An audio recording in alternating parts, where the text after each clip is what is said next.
Just by seeing, you are not speaking the word, still it inspires me. ये mobile phone ज़रा of कर लें, silent है या वाइब्रेशन पे ला लो, क्योंकि ये अक्सर उस वेले शुरू हो रहे हैं।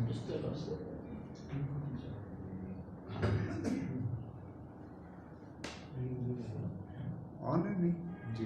चलो 1 मिनट ऑफ कर दें। साल 2021 सब मेहमानों को खुश आमदीद, ख़ुसूसन जो दूसरे शहरों से आए हैं। हमारे कुछ दोस्त मुख्तलिफ शहरों से चले हुए हैं, वो थोड़ी देर तक पहुँचेंगे, कोई आधे घंटे में, 2 घंटे में, कोई शायद आ भी गया है। इंशाल्लाह हम हर महीने की पहली इतवार को ये बैठक किया करेंगे, जिसमें शुरू में मुख्तसर सी तकरीर होगी, उसके बाद सवालात जवाबात का सेशन होगा। हम मौजू सिर्फ दीन और रूहानियत रखा करेंगे। पिछले संडे भी पिछले महीने की पहली इतवार को भी हमने ये बैठक की थी, उसकी शुरुआत हुई थी। हमारा आज का मौजू जो पिछली बार मैंने बताया था, वो दुआ की कबूलियत के बारे में है कि हमारी दुआ क्यों कबूल नहीं होती, ये कैसे कबूल होती। दरअसल ये एक बेहद अहम और काबिल गौर सवाल है। इस सवाल का जवाब पुराने सूफी बुजुर्गों ने मुख्तलिफ जगह पर मुख्तलिफ किताबों में देने की कोशिश की, और जिनमें से अहम तरीन मैं आपको थोड़ा बहुत इशारा करूँगा। मसलन मशहूर किताब हसन हुसैन में है, दुआ की कबूलियत के बारे में उन्होंने मुख्तलिफ शराइत बताई हैं जो 30 से ज़्यादा हैं, मुख्तलिफ औकात बताए हैं। वो कुछ इस तरह हैं कि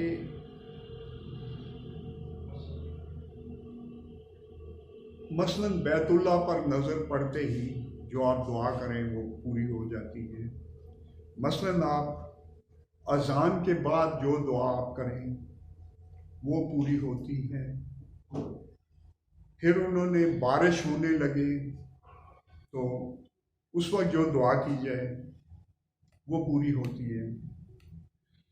फिर जुम्मे में इमाम के खुतबे के बाद जो दुआ होती है वो पूरी हो जाती है। फिर मुर्ग की अज़ान के बाद मुख्तलिफ शराइत हैं, लेकिन तजर्बे में आया है कि ये बहुत से लोगों की इन औकात में भी दुआएं कबूल नहीं होती। हम वो वजह ढूंढने की कोशिश करेंगे। अगर ये इतना ही आसान होता तो उस वक्त में लोग करके तो अपने मसाइल हल कर लेते हैं। तो बात इससे थोड़ी ज़्यादा मुख्तलिफ है, ज़्यादा पेचीदा नहीं है, लेकिन मुख्तलिफ ज़रूर है। इस सिलसिले में कुरान पाक हमारी पूरी रहनुमाई करता है। मसलन सूरह तलाक आयत नंबर 3 में है, जो अल्लाह से डरे अल्लाह उसे हर मुश्किल से निकाले, और ऐसे जरिए से जरूरी है जो उसके गुमा में भी ना हो, और जो अल्लाह पे तकवा करे अल्लाह उसके लिए काफ़ी है। तो अल्लाह से डरने का मतलब है कि आप अल्लाह के रास्ते पर चलें। अल्लाह की जालिम बादशाह नहीं है कि हमें डरना चाहिए। अल्लाह तो माँ से ज़्यादा प्यार करने वाला है, हम उसके बेटों की तरह हैं। आगे लिखा हुआ है कुरान पाक में ही कि ये लोग जो मुझसे दुआ करते हैं, ए नबी ने कह दो कि मेरी रहमत करीब है, मैं कबूल करता हूँ जब कोई मुझसे दुआ मांगे। लेकिन इन्हें चाहिए कि ये हुक्म माने और यकीन लाएं मुझ पर, ताकि नेक राह पर आ जाएं। यानी अल्लाह ने वही कहा है कि मेरे रास्ते में आओ तो मैं दुआ कबूल करूँगा। सिंपल सी बात। यही पैगाम बेशुमार जगह पर आगे कुरान पाक में लिखा हुआ है। अब हमारा मसला ये है कि हम चूंकि इस पैगाम को अंदर से नहीं मानते हैं, दीन को समझने के लिए हमें कुरान और सुन्नत पर मजबूत तरीके से यकीन करना होगा।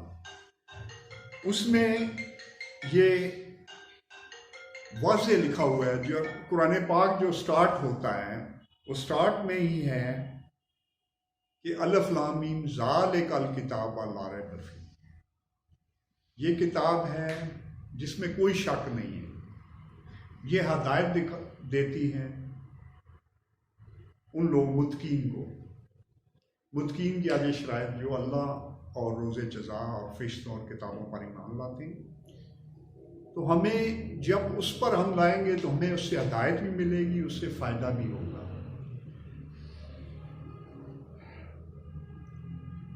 हम कुरान पाक पर मजबूती से पुख्ता तरीके से खड़े नहीं होते। पाकिस्तान में मुझे अफसोस है कि कम से कम 98% बंदे मुंह से अल्लाह अल्लाह करते हैं, अल्लाह को दिल से नहीं मानते। अगर वो दिल से मानते होते तो बाज़ारों में क्यों काम तोड़ते हैं, क्यों दिखा के कुछ और बेचते हैं। फिर दफ्तरों में जाएं, वो क्या कर रहे हैं, डॉक्टर्स के पास जाएं, वो क्या कर रहे हैं। अल्लाह को यानी अल्लाह की मानो, अल्लाह को मानो और अल्लाह की भी मानो, ये दोनों शराइत हैं। तो अगर आप ये ठीक करते हैं तो आपको इसका पूरा अजर मिलेगा। मसलन कुरान पाक में हर जगह पर यह हदायत है कि अल्लाह पे भरोसा करें। हम अगर कुरान पाक पर खड़ा होना सीखें तो हमारी हर दुआ पूरी हो जाएगी। कुरान पाक को समझने का बड़ा आसान मुझसे तरीका मैंने अपनी वीडियोस में बताया है कि आप मैं मुख्तसरन यहाँ बयान करता हूँ कि आप कुरान पाक को आसान समझकर और हदायत की मुकम्मल किताब समझकर पढ़ें। उसके बाद ये जो भी सवाल उठे, एक कापी ले लें, जो भी सवाल उठे आप उसका जवाब लिख लें, सवाल लिख लें, आगे कुरान पाक में आपको इसका जवाब मिल जाएगा। और उन्हीं लफ्ज़ों में वो बयान हुआ होता है, जो भी सवाल आपके ज़हन में होता है, जो लफ्ज़ सवाल आता है उन्हीं लफ्ज़ों में जवाब बयान होता है।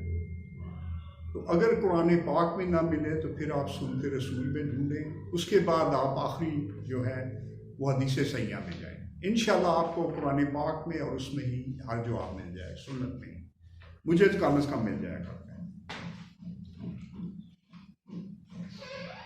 मैं पहले भी यहाँ बैठे हुए बता चुका था, हमारा एक बड़ा मसला ये होता है कि हमने अपनी दुआओं को पेंचर कर दिया है। पेंचर करना इसी तरह होता है जो मैंने मिसाल दी थी कि एक आदमी जिसकी 50,000 सैलरी है मंथली, तो वो घर की दुआ करता है। अब उस बंदे की सेविंग नहीं है, या 5-10 हज़ार है। ज़ाहिर है घर 50 लाख में बनता है, 40-50 लाख कम से कम कीमत है छोटे घर की। तो बंदा जब दुआ करता है तो असल में अल्लाह उसको बंदोबस्त कर देता है। वो बंदोबस्त कहीं दूसरे शहर में, कहीं गुजरांवाला में, लाहौर में, जेलम में कोई बंदा उस पर इस्लामाबाद में उस आइडिया पे काम शुरू कर देता है। उस आइडिया का ताल्लुक दरअसल में इसी बंदे के साथ होता है जिसने दुआ मांगी है। फ़ायदा इसको होना होता है, इसको घर मिलना होता है। लेकिन चूंकि इस बंदे को असबाब नहीं नजर आ रहे और वो इंतज़ार छोड़ देता है, ये काम होगा 1-1.5-2 में उसके पास आ जाएगा इसके जो सबरात हैं। लेकिन ये 6 महीने बाद ही कहता है कि मुझे कुछ नहीं नजर आ रहा, वो यकीन खत्म हो जाता है। फिर वो सोचता है कि पहले भी दुआ नहीं कबूल हुई, फलां दुआ भी नहीं हुई थी। हम इसी तरह इन दुआओं को पेंचर करते हैं। दूसरा ये है कि अल्लाह जानता है कि ये दुआ आपके लिए ठीक है या नहीं ठीक है, हमें इसका पता नहीं चलता है। मसलन मैंने दुआ मांगी, अल्लाह मुझे MNA बना दे, तो अल्लाह को पता है इसने कत्ल हो जाना है, इसको ना बनाओ, ठीक है ना। इसी तरह और बेशुमार चीज़ें होती हैं जिनमें आप यानी आपके लिए वो चीज़ ठीक नहीं होती है, इस वजह से वो दुआ कबूल नहीं होती। अब आप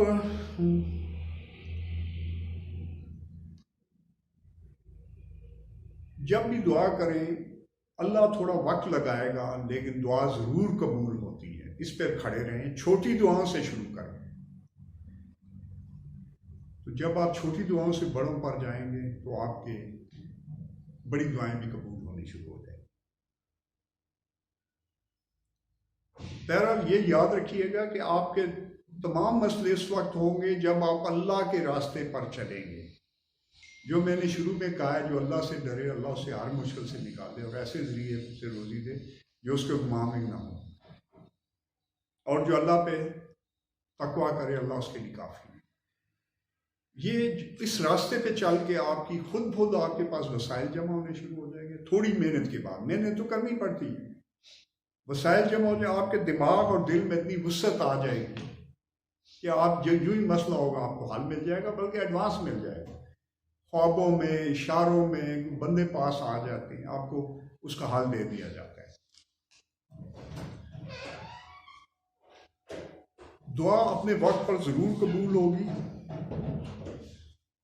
लोगों की आम दुआएं अपने बारे में जरूर कबूल होती हैं, कुछ लोगों की होती हैं, लेकिन एक और चीज है जिससे हम मुस्तजाबे दावात कहते हैं।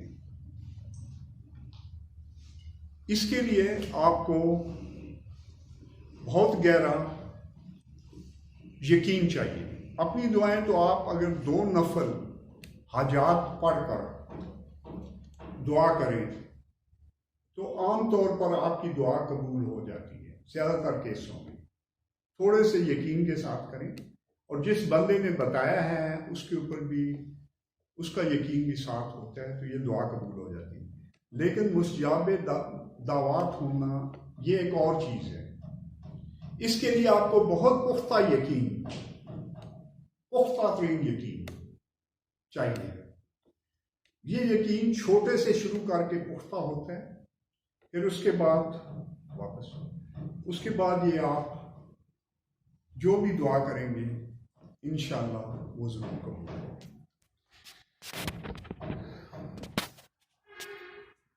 इसके बाद एक कैफियत, बहर कैफियत के दुआ ना किया करें, कैफियत का थोड़ा सा इंतज़ार किया करें। ये बेशुमार बुजुर्गों ने कहा है कि जब तक कैफियत नहीं होती, वो कहते थे अभी कैफियत नहीं हो रही, मैं दुआ नहीं करूँगा। अब एक अजीबो गरीब छोटी सी बात है कि कुछ ऐसे लोग हैं जिनका यकीन किसी बंदे पर बैठ जाता है कि जी ये हमारे लिए जो भी दुआ करता है वो कबूल होती है। तो जब ये यकीन भी किसी बंदे पर बैठ जाए, जिस तरह किसी पीर के ऊपर बैठ जाते हैं, तो उसकी हर दुआ पीर की हुई कबूल होना शुरू हो जाती है। लेकिन वो बंदा अगर आपके साथ यानी सबमिशन में है, यानी आपको ठीक तरह से एक्सेप्ट कर रहा है और मान रहा है, ये मसलन साजिद साहब बैठे हैं हमारे भाई, इनके साथ इनकी जो भी मसला होता है दुआ की, तो इनकी फौरन को इनके सिलसिले में 20 बार हो चुका है। हकीम करीम साहब आ रहे हैं, उनसे मैंने कितनी बार दुआएं बैठ के मैं करवाता हूँ, साथ करता हूँ, अक्सर खुद भी करता हूँ, पूरी हो जाती है। बस ये है कि अगर आप इसमें लॉजिक लड़ाएंगे तो फिर दुआ जो है, तो ये यकीन अगर किसी बंदे पे बैठ गया तो उसकी दुआ भी कबूल होगी, लेकिन हमें अल्लाह पे बिठाना चाहिए। हमारे साथ ट्रेजेडी ये है कि हमने इस यकीन को मुख्तलिफ जगह पर बांटा हुआ है। हम अल्लाह से डायरेक्ट नहीं मानते हैं, हम बहुत से वसीले वास्तों के साथ मानते हैं। तो अल्लाह से डायरेक्ट माने। हिंदुओं का, हिनूद का असूल ये है कि आप खुदा से डायरेक्ट मत माने। उनका खुदा ब्रह्मा है, वो थ्रू गणेश, थ्रू हनुमान, इन देवताओं के थ्रू मानते हैं। उनका कहना यह है कि अगर आपने बादशाह के पास जाना है, पहले चपरासी के पास जाएं, फिर वजीर के पास। अल्लाह ने कहा है हमें डायरेक्ट आप मांगे और मेरे रास्ते पर चले, मेरी ड्यूटी है। यही यकीन, पुख्ता तरीन यकीन हमें अल्लाह पर रखना चाहिए, फिर अपने खलीफत अल्लाह होने पर। कि हमें खलीफा बनाया गया, हमें फरिश्तों ने सजदा किया, जिन्हों ने सजदा किया, हमारी वो पोजीशन है, हमारी वो दुनिया में हैसियत है, और हमारे लिए कायनात की हर चीज़ मुसख्खर की गई। ये भी कुरान पाक में वाज़ेह लिखा हुआ है।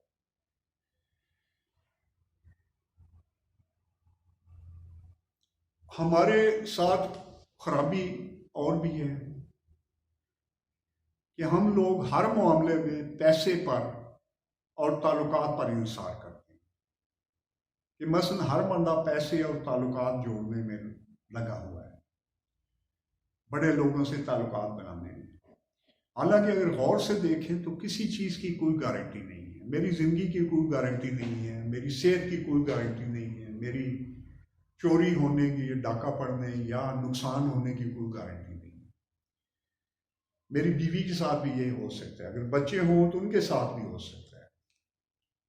बच्चे गलत राहों पर चल भी सकते हैं, आप भी गलत राहों पर जा सकते हैं। तो अल्लाह ने इसका रास्ता बताया कि मेरे रास्ते पर चलो, जो अल्लाह से डरे उस पर खड़े हो जाए, तो आपकी अल्लाह के फजल से हर दुआ पूरी होनी शुरू हो जाएगी। लेकिन मुस्तजाब दावात के लिए बहुत मजबूत यकीन चाहिए, जो यकीन लॉजिक से हट के होता है। ये पुख्ता करना पड़ता है। आप में से कई लोग हो जाएंगे, आपको वक्त पे पता चलेगा। बहरहाल ये ज़रूर है कि अगर आप मान लें कि आप बहुत खुशकिस्मत हैं, तो आप बहुत खुशकिस्मत हो जाएंगे। ये मान लें कि बाहर हर जगह पर करामात आपका इंतज़ार कर रही हैं, तो आप पर हर कदम पर करामात होंगी। हम में से 1000 में से 999 बंदों ने यह माना हुआ है कि कोई करामत, कोई चीज़ हमारे साथ ऐसी नहीं होती। लेकिन इन चीज़ों को लोगों के जाहिर मत करें, खुसूसन अपने करीबी लोगों पर। मैंने भी ये कोशिश की है कि अपने करीबी लोगों को हटा दूँ अपने शहर के बजाय, क्योंकि आप इसमें फंस जाते हैं। मुझे काफ़ी टाइम लगा जब मैं हालैंड से आया इस चीज़ को समझने में, क्योंकि जब आप उन पे ऊपर प्रूफ करना शुरू कर देंगे तो आप खामखा जोर लगाना शुरू कर देंगे कि जी मेरी बेइज्जती ना हो, मैंने दुआ की है या मैंने फलां, वहाँ पे आपकी फिर चीज़ें उल्टी होनी शुरू हो जाती। दुआ अल्लाह ने कबूल करनी है भाई, अगर दम आप करते हैं अल्लाह ने उसको बंदे को ठीक करना है, हमारी ड्यूटी नहीं है, ये अल्लाह की ड्यूटी है। उसके कानून में आप आएंगे तो वो आपके मसले सारे हल करता जाएगा। ये याद रखिए कि हर चीज़ पहले आपके अंदर बनती है, फिर बाहर तख्लीक होती है। आप जो भी चीज़ मादी चीज़ है, मसलन आप घर की मिसाल ले रहे हैं, तो पहले घर आपके अंदर बनता है, फिर ये बाहर तख्लीक होता है। जब आपको ये अंदर से यकीन हो जाता है कि मुझे घर मिल जाएगा, तो फिर घर आपकी तरफ बड़ी आसानी से आ जाएगा। दूसरा तरीका जो बड़ा मुश्किल है, वो आप मेहनत करते जाएं, आहिस्ता आहिस्ता आपको ये यकीन बैठ जाता है कि अब मैं करीब पहुंच चुका हूँ।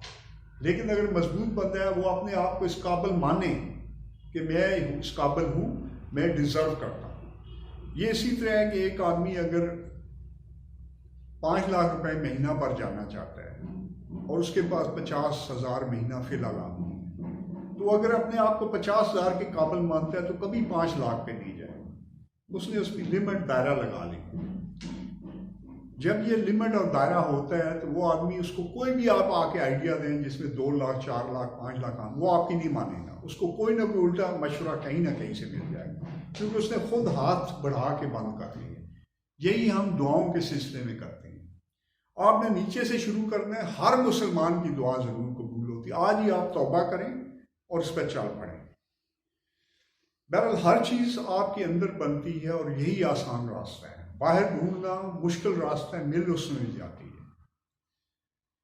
मौलाना रूम ने इस पर अपनी मसवी में लिखा है कि कायनात में जो कुछ भी है यह तुम्हारे अंदर मौजूद है, इसे वहां तलाश करो। मौलाना रूम की जो मसनवी है, इसके 6ठे दफ्तर का हरफ बरफ चरबा, एक मशहूर राइटर पालो कोहलो, उसने अपनी मशहूर किताब अल्केमिस्ट में किया है। हर बर्फ चरबा वही स्टोरी बताइए और वर्ल्ड की बेस्ट सेलर बन गई। हालांकि उसमें एक पैगाम है मौलाना रूम ने और बेशुमार पैगाम दिए। हमारे रूहानी अलूम पर, रूहानी फ़िलासफ़ी पर मौलाना रूम का काम बहुत खूबसूरत वसी है। एक दो गलतियां तो हर एक से हो जाती हैं। इमाम गज़ाली ने बड़ा अच्छा काम किया, अल्लामा इकबाल ने बड़ा अच्छा काम किया, लेकिन चूंकि अल्लामा इकबाल की शायरी की तशरीह मुश्किल है, लंबी है, उन्होंने नहीं की, लेकिन अब ये तशरीह की ज़रूरत है। रूहानी फ़िलासफ़ी पर हिंदू और बुद्धिस्ट ने बहुत ज़्यादा काम किया है। मेरे तजर्बे में आया है कि हमारी रूहानियत उनसे बहुत स्ट्रांग है, बहुत मुकम्मल है, लेकिन रूहानी फ़िलासफ़ी में कोई काम नहीं हुआ है, हमने कोई काम नहीं किया। यानी हमने ये समझाने की कोशिश नहीं की कि रिलैक्स रहने का फ़ायदा क्या होता है, खुद एतमादी का फ़ायदा क्या होता है। अब कुछ माइंड साइंस वाले इस पे लगे हुए हैं, लेकिन माइंड साइंस बहुत लिमिटेड है। ये अमली रूहानियत का 10% भी कवर नहीं करती। वो बज़ाहिर बाहर की नॉलेज को ये 30-40% कवर कर रही है, लेकिन असल का ये नहीं कवर करती।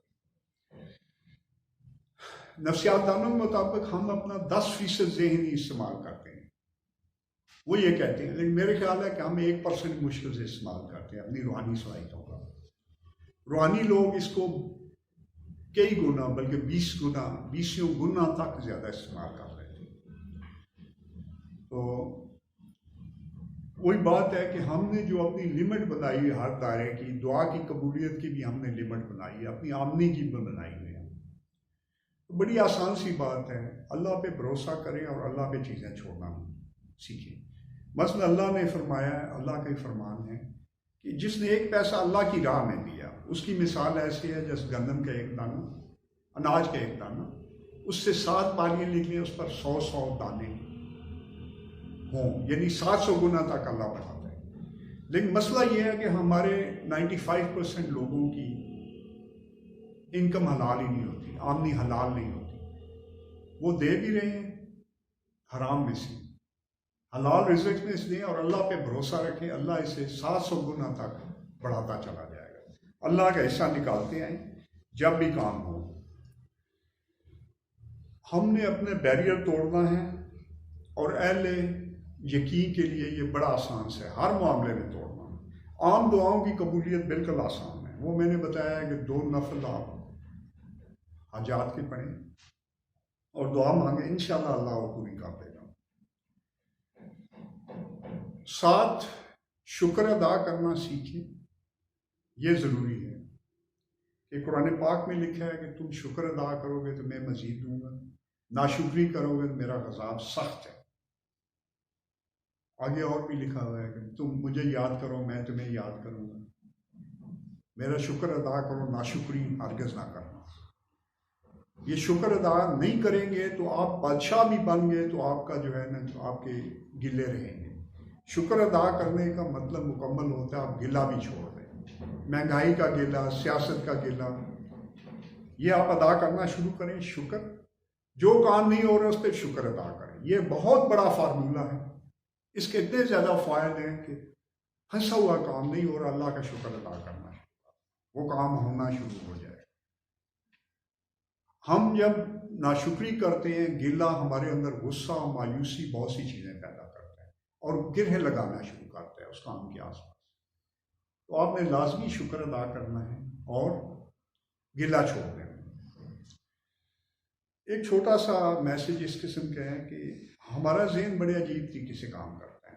एक पैगाम ये भी है कि जब आप ख्वाब देख रहे होते हैं तो जो कुछ आप ख्वाब में देखते हैं वो आपको हकीकत नज़र आता है, आप उसे हकीकत समझते हैं। ज़हन भी उसी तरह है कि आप इसको जो कुछ दिखाते हैं, जब ये मान लेते हैं तो ये बड़ी आसानी से उसे हकीकत मानकर उसे तस्लीक कर देते हैं। आपके अंदर अल्लाह के अता करदा तमाम सिफात मौजूद हैं। ये सोई है, इन्हें जगाना ही असल रूहानियत का काम है। इसके अंदर तमाम किस्म की करामात भी पोशीदा हैं। तो जो मेरी ये गैदरिंग थी, इसका मेन मकसद यही था कि आपको पैगाम दिया जाए। तो आखिर में एक छोटा सा लतीफ़ा सुनाकर मैं इसको बंद करता हूँ। एक 60 साल प्रोफेसर थे, उन्होंने 20 साल लड़की से शादी कर ली। तो लड़की ने एक शर्त रखी, उन्होंने कहा जी आपकी, मैं शादी तो कर रही हूँ लेकिन 2 शर्तें हैं। प्रोफेसर ने क्या, उनको पहली शर्त ये है कि आपने अपने हमउम्र दोस्तों में नहीं बैठना है, आपने 20 साल के लड़कों में बैठना। उन्होंने कहा जी इसका क्या तरीका होगा? उन्होंने कहा आप चले जाओ, ये क्रिकेट खेल रहे होते हैं मैदान में, इनके साथ दोस्ती करो। ठीक है, समझ आ गया। दूसरी शर्त उन्होंने कहा जब आप घर आएंगे रात को, शाम को, तो आपने घंटी नहीं देनी है, दीवार फलांग के आना है। प्रोफेसर मान गए। वो जनाब साल डेढ़ बड़ा हंसी खुशी चलता रहा। जब 1.5 साल हुआ तो एक दिन उनके पुराने दोस्त मिल गए। उन दोस्तों ने क्या किया, उनको बिठा लिया, सारों ने अपना रोना धोना शुरू कर दिया कि मेरे दोस्त पढ़ चुके हैं, मेरे जो घुटने हैं उसमें फ्रैक्चर है, मेरी बीवी को तलाक हो गई है, मेरा बच्चा नहीं पढ़ रहा है, मुझे फलां ने मुझे तंग किए हुए है, बहू है उसने मेरे नाक में दम किया हुआ है। तो सारे रोने धोने ले के प्रोफेसर शाम को वापस आए तो बजाय दीवार फलांगने की घंटी मार दी। ऊपर से बीवी ने जवाब दिया, ओ मनूस, जो दफा हो जाओ अपने जो फटीचर बूढ़े दोस्तों के पास। उसने ऊपर से ही गैस कर लिया कि आज इसने गड़बड़ कर ली। बात यह है कि मौलाना रूम ने एक खूबसूरत मिसाल दी थी कि शेर का बच्चा भेड़ों में बड़ा हुआ, भेड़ ही बन गया। तो बात यह है कि आप पॉजिटिव माइंडेड हाई स्पिरिटेड लोगों में बैठा करें। लूजरों में बैठेंगे आप लूजर बनेंगे। ये फील्ड सिर्फ विनर के लिए है। विनर ही ग्रो करता है, विनर ही जिंदगी में आगे जाता है। विनर होता है जो हर काम में कामयाबी रखता है और इस्लाम में अल्लाह पे पुख्ता भरोसा रखता है कि मेरा काम अल्लाह ने हर हालत में करना है क्योंकि मैं उस रास्ते पे हूँ। तो आपका बहुत बहुत शुक्रिया। अल्लाह हाफिज। अब सवालात जवाबात का सेशन होगा। जो सवालात है